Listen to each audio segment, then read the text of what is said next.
unang magtatalakay tungkol sa paggamit ng mga modernong teknolohiya sa pagtuturo.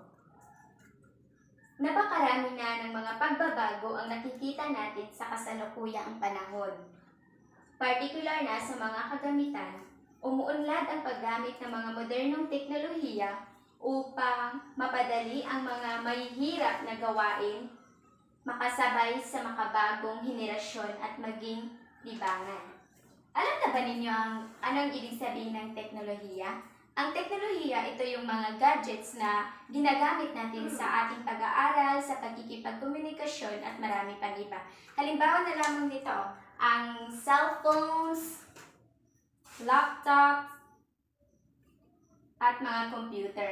Ito ang halimbawa ng teknolohiya.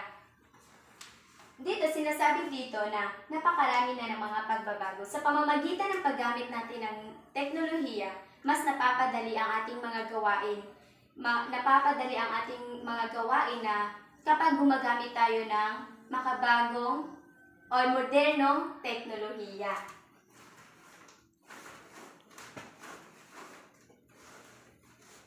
Sa pamamagitan ng mga LCD projector, mga DVD na naglalaman ng mga video o movie, computer at mga PowerPoint presentations, ay mas matuto ang mga kabataan sa kasalukuyan, lalo na't naaangkop ang kanilang paglaki o edad sa makabagong panahon.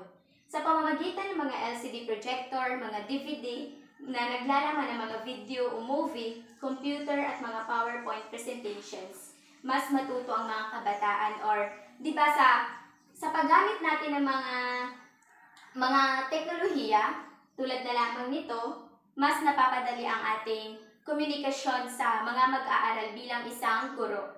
Or kasi nga may ipinapakita silang halimbawa na lamang dito sa video, di ba? Kapag ang isang guro ay magtatalakay sa kanyang klase na mayroon siyang ipapakita na video, yung mga mag-aaral ay mas nawiwili or aktibo sila sa pakikinig sa talakayan ng isang guro. Kasi nga may ipinapakitang video. Narito ang mga halimbawa kung paano ginamit ng mga guro ang modernong teknolohiya. Ito ang mga halimbawa na kung paano ginamit ng mga guro ang modernong teknolohiya. Una, sa pamamagitan ng online learning platforms. Sa pamamagitan ng online learning platforms, gamit ang mga